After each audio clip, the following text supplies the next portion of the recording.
Essa é a resolução do exercício 2 do livro de cálculo do James Stewart, sétima edição. Esse exercício foi pego do capítulo 2.3 do livro. O enunciado nos fornece dois gráficos, cada um representando uma função, f de x e g de x, e pede para calcularmos uma série de limites. Questão A. Limite de f de x mais g de x quando x tende a 2. Aqui temos que usar aquela propriedade de limite quando temos uma soma. Calculamos os limites individuais e somamos os resultados. Portanto, limite de f de x quando x tende a 2, achamos uma imagem 2 no eixo y. Olhando para o gráfico, achamos uma imagem 2. Os limites laterais tendem ao número 2, como imagem. E o limite de g de x quando x tende a 2? Quando x tende a 2, os limites laterais tendem a 0, a uma imagem 0 na função. Somando esses dois valores, achamos que o limite da letra A dessa função é igual a 2. Letra B. Limite de f de x mais g de x quando x tende a 1. Usamos a mesma propriedade da questão acima, calculando os limites individuais, primeiro limite de f de x, depois de g de x, e somamos os resultados. Aqui no caso, o limite de f de x quando x tende a 1, olhando no gráfico, achamos uma imagem igual a 1. Já no limite de g de x quando x tende a 1, achamos uma descontinuidade aqui, um salto na função. Os limites laterais não tendem ao mesmo número, portanto não existe limite nesse ponto. Ou seja, o limite de f de x mais g de x quando x tende a 1 não existe. Porque limite de g de x quando x tende a 1 não existe. Questão C. Limite de f de x vezes g de x quando x tende a 0. Aqui temos que aplicar a propriedade de multiplicação, calculamos os limites individuais e multiplicamos os resultados no final da conta.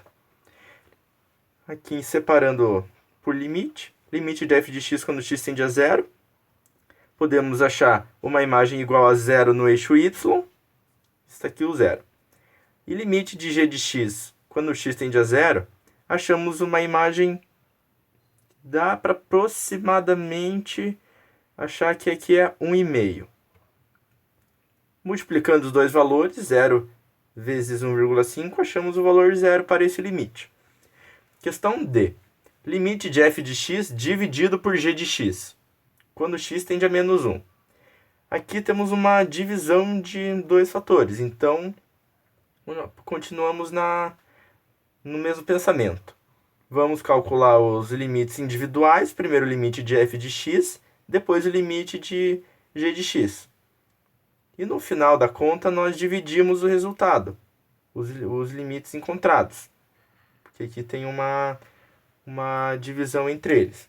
O limite de f de x quando x tende a menos 1, no gráfico nos dá uma imagem menos 1 no eixo y.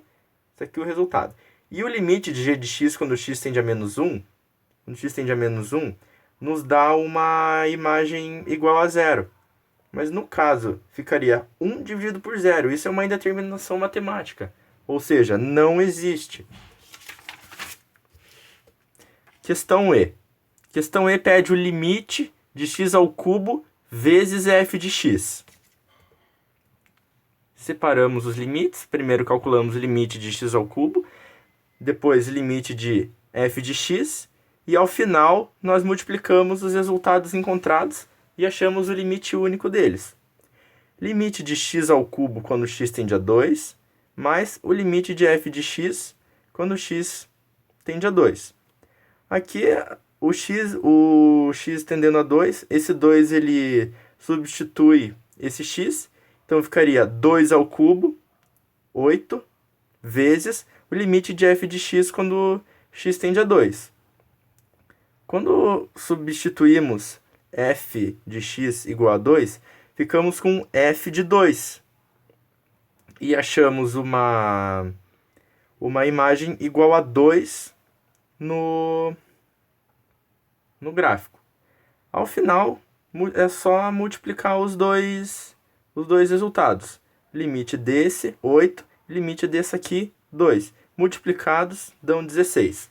A última questão. limite de raiz quadrada de 3 mais f de x. Aqui, facilmente é só substituir o x por 1 aqui. Raiz de 3 mais f de 1. Substituímos f de 1 na função, podemos achar a imagem 1. Raiz de 3 mais 1 fica a raiz de 4. E raiz de 4 é igual a 2. Essa foi a resolução do exercício 2.